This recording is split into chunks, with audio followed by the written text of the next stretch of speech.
Kepercayaan yang diberikan Presiden Prabowo Subianto kepada para pimpinan Badan Gizi Nasional atau BGN yang baru tentunya tidak boleh disia-siakan. Apalagi karena Presiden Prabowo masih menyimpan kekecewaan mendalam atas pengkhianatan dalam kasus korupsi yang menjerat para pimpinan BGN sebelumnya.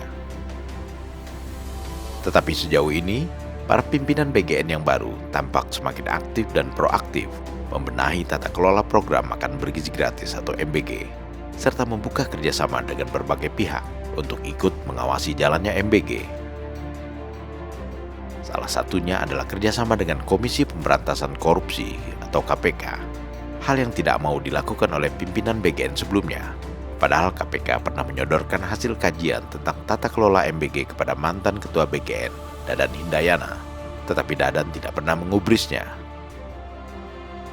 Tentu saja, Dadan ogah bekerja sama dengan KPK, karena saat itu diduga Dadan dan beberapa petinggi BGN lainnya sedang bersekongkol mengkorupsi anggaran MBG.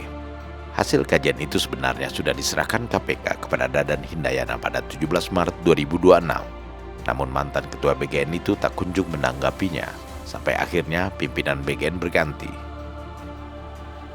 Sekarang, justru pimpinan BGN yang proaktif mendatangi KPK guna membahas poin-poin rekomendasi hasil kajian KPK tersebut.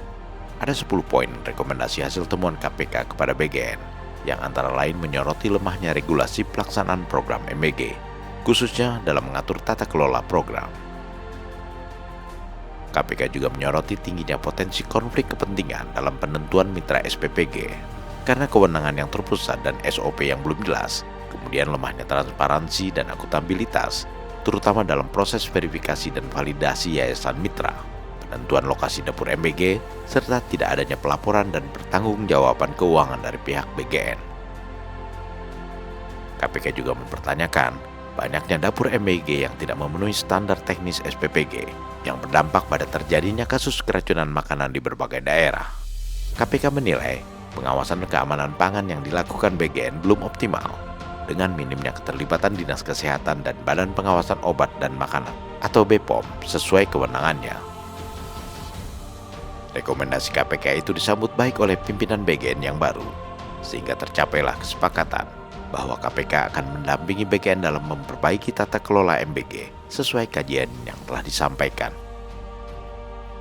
Diskusi sudah dilakukan dengan pimpinan BGN yang pada intinya BGN hari ini mendiskusikan terkait dengan rencana aksi yang akan dilakukan oleh teman-teman BGN menindaklanjuti kajian yang telah dilakukan oleh KPK.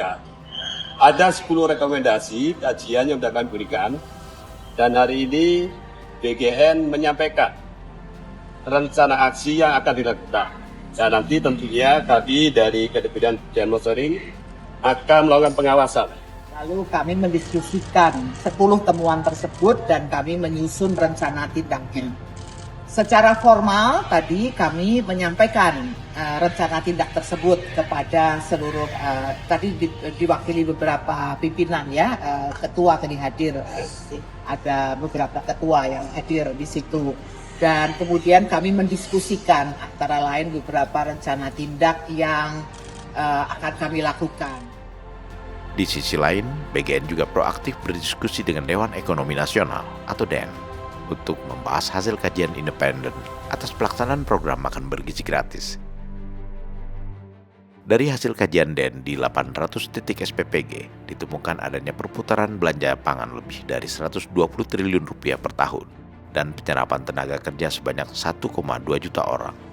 Ini merupakan bukti bahwa MBG bukan sekedar program makan bergizi gratis, tetapi juga mesin ekonomi rakyat.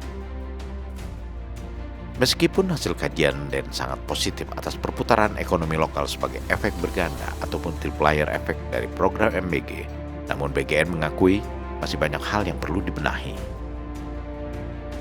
BGN mengakui manfaat ekonomi yang besar dari program MBG belum sepenuhnya mengalir ke bawah. Petani, peternak, nelayan, koperasi dan UMKM lokal belum terhubung optimal ke rantai pasok MBG. BGN mengakui kekurangan-kekurangan itu, bukan menyembunyikannya. Dari segi penerima manfaat, BGN juga memperbarui fokus sasaran program MBG dengan memprioritaskan kelompok masyarakat yang dinilai paling membutuhkan intervensi pemenuhan gizi. Ada 4 kelompok prioritas penerima MBG yang akan didahulukan, yakni anak-anak di wilayah 3T atau anak-anak di daerah tertinggal, terdepan dan terluar, kemudian ibu hamil, ibu menyusui, dan balita. Untuk menentukan hal itu, menurut Wakil Kepala sekaligus juru bicara Badan Gizi Nasional, Agustina Arupsari, diperlukan data yang akurat sebagai fondasi utama dalam penyusunan kebijakan gizi nasional. Data itu diperlukan guna mengetahui di daerah mana saja SPPG baru diperlu didirikan. Tidak seperti kebijakan sebelumnya yang membuka SPPG secara masif dan baru mencari penerima manfaatnya, sehingga banyak SPPG yang tidak efektif dan hanya menghabiskan anggaran.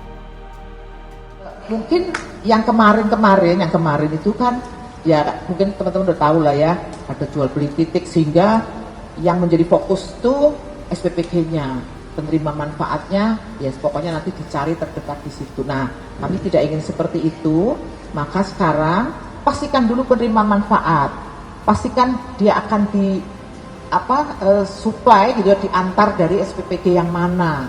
Nah, itu baru nanti kita akan mengikuti proses efisiensinya.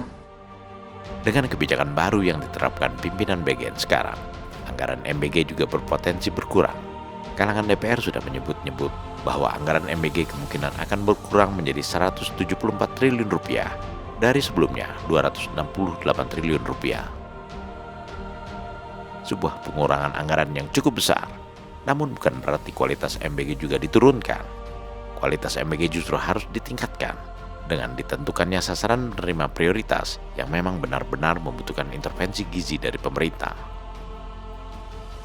Tetapi pengurangan anggaran MBG agar tepat sasaran dan efisien tersebut masih berada dalam pembahasan antara pemerintah dengan Dewan Perwakilan Rakyat, sampai akhirnya diputuskan nanti pada bulan September 2026. Namun yang jelas, pimpinan BGN yang baru kini benar-benar bergerak ke arah perubahan yang lebih baik, dengan membuka diri terhadap berbagai masukan dan kritik, dan mengajak lembaga lain untuk ikut bersama-sama melakukan pengawasan.